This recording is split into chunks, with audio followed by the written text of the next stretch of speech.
Hi, I'm Dave Klein, and this is the Cymulate Cybersecurity Newscast. Two very interesting pieces of research hit this last week, but before I get to it, I need to give a history lesson first for context. Back in 1945, as World War II was coming to an end, the United States and its allies were worried about the Soviet Union and things like that. And U.S. Ambassador Averell Harriman was sent to the Soviet Union to be the U.S. Ambassador to the Soviet Union. And as a welcoming present, the Soviets gave him a carved wooden plaque. And he thanked them and he took it back. And his tech people looked at it and said, well, this is a plaque, it's wood. There's a thing to hang up, some wire to hang it up on the wall. I don't see this being a listening device. There's no power to it. You're good to go. So it went up in the Spaso House. The Spaso House was the U.S. ambassador's residence in the Soviet Union. And it stood on the wall in his office where he took most of his classified meetings with various guests. And for 7 years, the U.S. intelligence sources felt that somehow the Soviets were listening to conversations in that Spaso House, in that office. And they ransacked the entire building looking for listening devices, not being able to find anything. Then in 1952, they realized that American Eagle piece of wood and the wire on the back was a passive listening device. It would pick up the vibrations in the room, and by aiming an active wireless antenna at it from a distance, a transmitter, they could listen in to all the conversations as if they were in the room. Fascinating story. And in fact, it kind of shocked the Americans so much, they took it on a tour that let other allies know about it. Ambassador Henry Cabot Lodge, a very famous U.S. ambassador, by the way, when he was the head of the UN, the U.S. delegation to the UN, showed it off, and here's a picture of him doing that to the UN.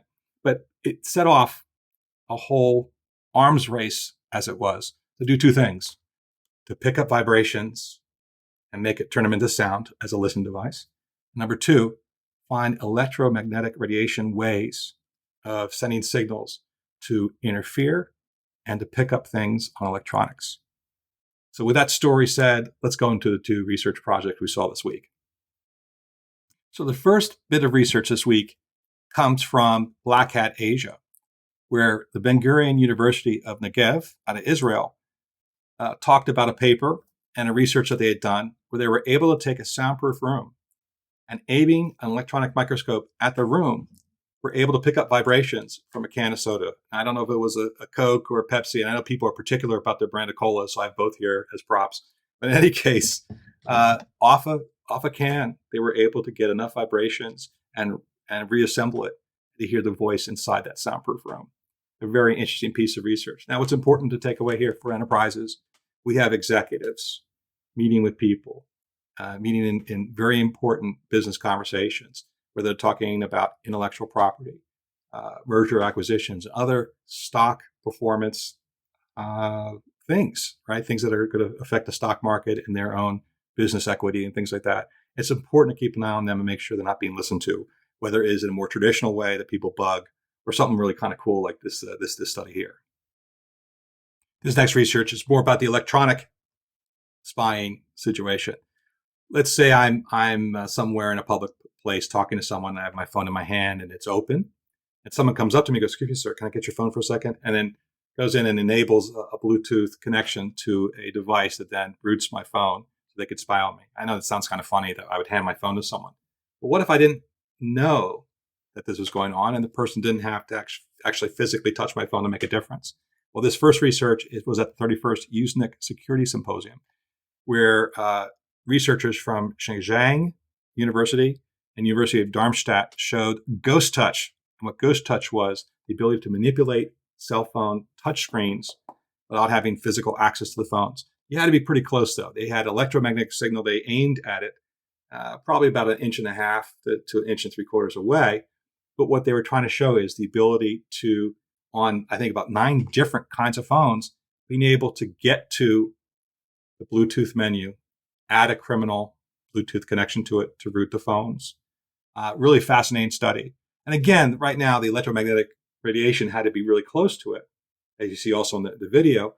But the point is that from this beginning of research, we can probably see this evolve into a bigger spy threat as time goes on. And really, anyway, when it comes to you personally, your phone is so important to you. Don't leave it anywhere by itself. Always carry it with you. Make sure the phone locks really quickly after use, not after 30 minutes, right? Always have a PIN or face recognition or fingerprint to enable access to it. Be aware of your surroundings. Of course, watch public Wi-Fi and, tables and things you go to. Also, a lot of people in this industry go to trade shows. I'm sorry to tell you this. You don't want the battery USB-C thing they give you. A lot of times that could be used to pass spyware to you. And it has in the past in many situations. As a manufacturer, I think what this research is important to understand is electromagnetic shielding. You do a better job with that, and improve detection algorithms to know that really is a finger touching and opening the phone versus electromagnetic radiation. Interesting research. A very serious Microsoft vulnerability came to light over what was the 3-day Memorial holiday in the United States. Microsoft Support Diagnostic Tool, which is part of every Microsoft operating system, whether you use it or not, has a remote code executable vulnerability, and we've already seen exploits in the wild. And basically, in a nutshell, needs very little end user interaction. Basically, if someone gets an email message with an Office document, they can simply click on it with the Microsoft preview pane that you find in file explorers and other software packages. So the preview pane, just clicking on it in the preview pane, even without opening it, causes the attack. Or else they open the document itself. But after that point, no end user interaction. Right? So it's very serious. There are no patches available currently, only workarounds. You need to disable your Microsoft Support Diagnostic Tool. You need to disable your preview feature in your operating system. Both can be done easily from GPO, but kind of serious, and you need to really do that right away. And again, Microsoft does not give us the time for an actual patch for this problem, and it's important everyone takes care of that. That's a Cymulate Cybersecurity Newscast for the week. I hope you enjoyed it. I'm Dave Klein. See you next week.